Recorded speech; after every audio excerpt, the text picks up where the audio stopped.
First ever factory outlet మన Mukunda jewellers వారు తెలుగు నూతన సంవత్సరం ఉగాది పండుగ సందర్భంగా నక్షి మేళా జరుగుతుంది. అన్ని నక్షి జ్యువెలరీ మీద VA ఫ్లాట్ 9.99% మాత్రమే. త్వరపడండి.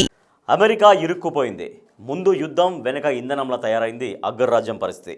వారంలో వార్ ముగిస్తామనుకుంది.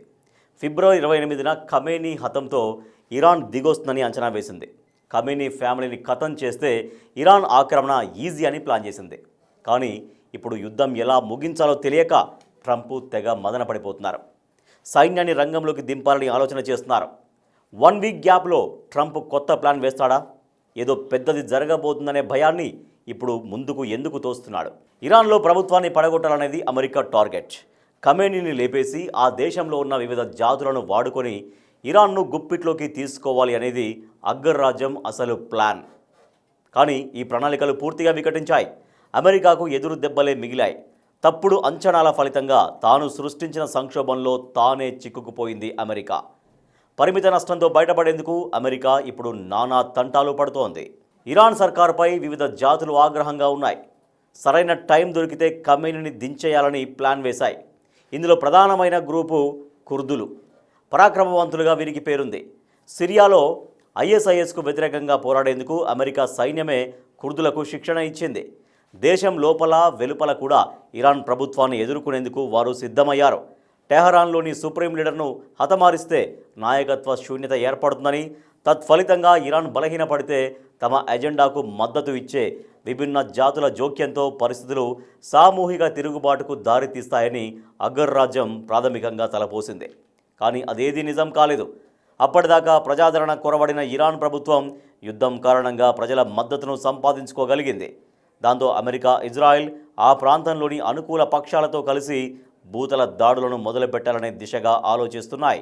ఇరాన్ జనాభాలో 10% దాకా ఉండే కుర్దులు ఇస్లామిక్ ప్రభుత్వాన్ని కూలదొయ్యాలని ఎంతో కాలంగా ప్రయత్నిస్తున్నారు. ఇంతకుముందు సిరియాలో ISISను తరిమికొట్టడంలో భాగంగా IRGC సైనికులకు వ్యతిరేకంగా పరోక్ష పోరాటం చేశారు. ఆ అనుభవంతో కుర్దిష్ పెష్మెర్గా ఇరాన్ బలగాలకు వ్యతిరేకంగా భూతల యుద్ధం చేసేందుకు, సరిహద్దులు దాటేందుకు సిద్ధంగా ఉంది.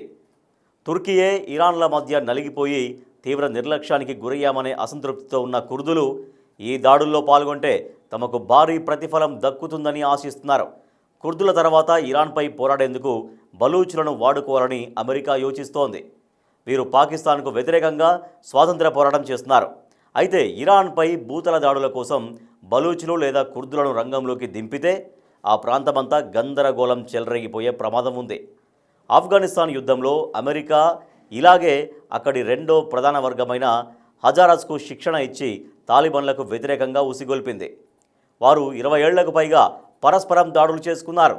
చివరికి అమెరికా వెనుదిరిగాక అస్థిరమైన శాంతి ఒప్పందం చేసుకున్నారు. అగ్రరాజ్యమేమో ఒకప్పుడు తాను ఉగ్రవాదులుగా ముద్ర వేసిన తాలిబాన్లతోనే ఒప్పందం చేసుకొని పాలనను వారికి అప్పగించింది.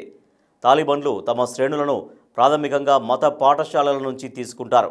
అదేవిధంగా ఇరాన్ ప్రభుత్వం తన బలగాల్లో ఎక్కువ మందిని స్థానికంగా ఉన్న 2 ప్రధాన మత కేంద్రాల నుంచి చేర్చుకుంటుంది. మత సంస్థలకు నిధులు సమకూర్చే వాణిజ్య వర్గాల్లో ఇరాన్ ప్రభుత్వం బలమైన పట్టు కొనసాగిస్తుంది. కాబట్టి స్థానిక భూభాగాలపై గట్టి పట్టు ఉన్న కుర్దిషులు రంగంలోకి దిగిన భూతల పోరాటం అంత తేలికేమీ కాదు. దీర్ఘకాలంగా పాకిస్తాన్పై పోరాడుతున్న బలూచులు అమెరికా మద్దతును ఆశిస్తున్నారు. గతంలో సిపెక్ను వ్యతిరేకించి చైనా ఇంజనీర్లపై పలుమార్లు దాడులు కూడా చేశారు. అలా వారు అమెరికా దృష్టిలో పడినా పాకిస్తాన్ ఆగ్రహానికి గురయ్యారు. ఇరాన్కు వ్యతిరేకంగా బలూచి యోధులను వాడుకోవాలంటే ప్రతిగా అమెరికా వారికేదైనా హామీ ఇవ్వాల్సిందే. అలా ఏదైనా వాగ్దానం చేస్తే పాకిస్తాన్ను దూరం చేసుకోవాల్సి వస్తుంది.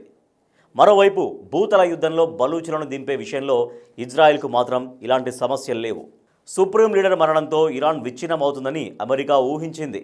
అక్కడి అసంతృప్త వర్గాలన్నీ వీధుల్లోకి వస్తాయని, ప్రభుత్వాన్ని కుప్పకూలుస్తాయని భావించింది. అయితే వాస్తవంలో అందుకు విరుద్ధంగా జరిగింది. ఇరాన్ నుంచి ప్రస్తుతం ఎదురవుతున్న ప్రతిఘటనను అమెరికా ఊహించలేదు. ఇరాన్లోని సంక్లిష్ట భౌగోళిక పరిస్థితుల్లో భూతల యుద్ధమైతే మరీ కష్టం. అమెరికా, ఇజ్రాయెల్లు అందుకు తమ సొంత సైన్యాలను పంపించాలనుకున్నా వ్యూహాత్మకంగా అది సరైన ఎత్తుగడ కాదు అని నిపుణులు స్పష్టం చేస్తున్నారు. భూతల యుద్ధం చేయకుండా, ప్రజా ఆందోళనలు లేకుండా ఇరాన్లో ప్రభుత్వాన్ని మార్చడం అంత సులభతరమేమీ కాదు. ఇరాన్ తన మనుగడ కోసం పోరాడుతుండగా అమెరికా మాత్రం స్వప్రయోజనాలపై తప్పుడు అంచనాలతో తాను తీసుకున్న గోతిలో తానే పడింది. ఇప్పుడు ముందుకు వెళ్ళలేక వెనక్కి కదలలేక సంకట స్థితిలో కూరుకుపోయింది.